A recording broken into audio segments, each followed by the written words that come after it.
Hai, Assalamualaikum warahmatullahi wabarakatuh. Salam kenal dari aku Kintini.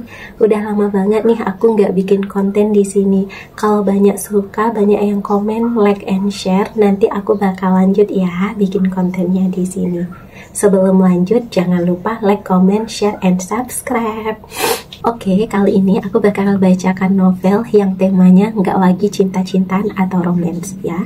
Yang mau novel tema cinta, tunggu ya di novel selanjutnya. Ini novelnya baru rilis, jangan sampai kamu ketinggalan part per partnya ya. Langsung aja. Judulnya Bayangan Sang Piningit. Part 1, Lelaki Tanpa Wajah. Di sebuah ujung tanah yang dilupakan peta, di mana sinyal tak sanggup menembus pohon-pohon tua, dan doa-doa lebih sering dijawab lewat mimpi. Berdirilah sebuah desa kecil bernama Watu Lumbung. Tak ada siapapun yang benar-benar tahu kapan desa itu lahir, sebagaimana tidak ada yang tahu kapan malam pertama kali mengenal gelap. Langit di atas desa itu tidak seperti langit biasa. Kadang bintang-bintang tampak seolah menunggu sesuatu. Kadang angin menghembuskan aroma kemenyan meski tak satu pun rumah menyalakan dupa. Desa itu tenang, tapi bukan tenang yang kosong. Ia penuh oleh sesuatu yang tidak bisa dijelaskan. Semacam nafas yang tertahan atau detak jantung bumi yang berusaha mengingat sesuatu. Di tengah-tengah desa berdirilah sebuah pohon randu yang tua. Akar-akarnya menembus tanah seperti jari-jari para leluhur yang menggenggam sejarah. Rindangnya menyentuh langit dan di bawah randu itulah ia duduk. Lelaki tanpa wajah. Orang-orang tidak tahu dari mana ia datang. Suatu malam, selepas maghrib, ia muncul begitu saja di pelantaran balai desa. Mengenakan kain putih lusuh dan membawa tongkat dari kayu jati tua. Ia tidak berbicara, tidak meminta, tidak mengganggu. Ia hanya duduk di bawah randu, diam, menatap ke arah yang tidak bisa ditebak. Setiap kali ada yang mencoba menggambarkan wajahnya, mereka tersendat. Lupa, begitu jawab mereka. Wajahnya bukan tidak ada, tapi terlalu samar untuk diingat. Seolah-olah waktu sendiri menolak merekamnya. Sejak itu, ia dijuluki lelaki tanpa wajah. Anehnya, tidak ada yang merasa takut. Bahkan anak-anak yang bermain layang-layang pun duduk bersamanya, memeluk lutut dan ikut diam seperti mengerti bahwa lelaki itu bukan orang biasa-biasa saja. Ia seperti batu penanda dalam sungai, tidak melawan arus, tetapi menjadi pusat pusaran sunyi. Jauh dari Watu Lumbung, di tengah hiruk pikuk kota modern yang bercahaya lebih terang dari hati penghuninya, Larasati terbangun dengan dada berdegup keras, jantungnya seperti dipanggil oleh sesuatu yang tidak ia kenal. Ia menggenggam selimut dengan keringat dingin di telapak tangannya. Mimpi itu datang lagi. Seorang lelaki berjubah putih berdiri di bawah pohon randu, memanggilnya tanpa suara. Mata lelaki itu penuh dengan kabut dan nyala yang bersahaja.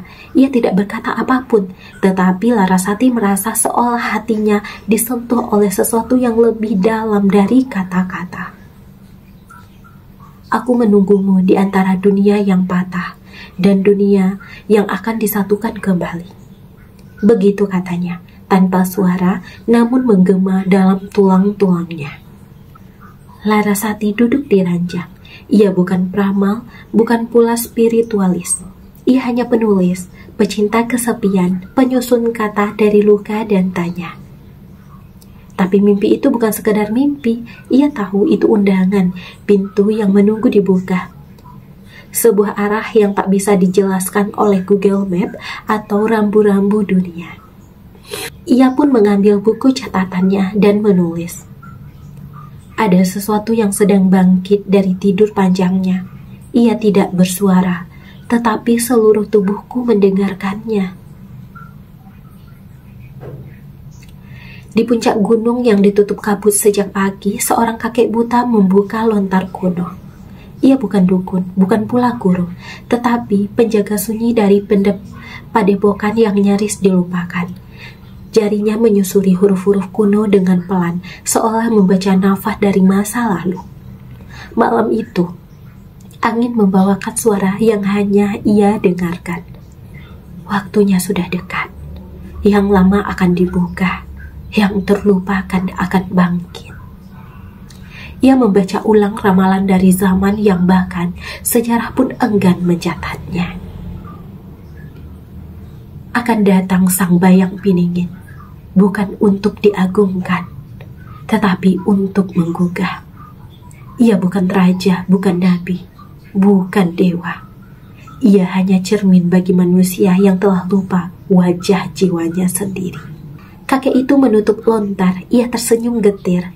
Dia sudah turun dari kabut, gumamnya, dan dunia ini akan mulai bertanya. Kembali ke bawah randu, lelaki tanpa wajah membuka matanya perlahan. Langit di atasnya tidak lagi berbicara, tetapi bumi di bawahnya berbisik. Ia berdiri, menjejakkan tongkatnya ke tanah, dan setiap langkahnya meninggalkan getar halus pada akar-akarnya.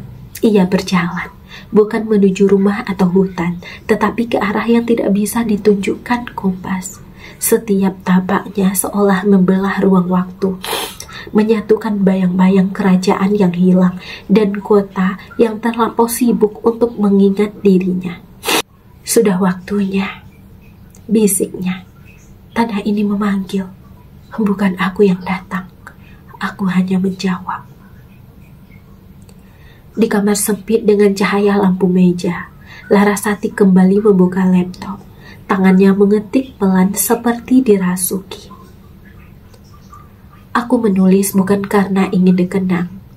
Aku menulis karena dunia ini sedang melupakan sesuatu yang tidak boleh dilupakan. Dan di saat bersamaan, di bawah pohon randu, lelaki tanpa wajah berhenti melangkah dan memandang ke kejauhan, ke tempat di mana namanya akan ditulis bukan untuk dikenal, tetapi untuk dikenang oleh jiwa-jiwa yang sedang bangun dari tidur panjangnya.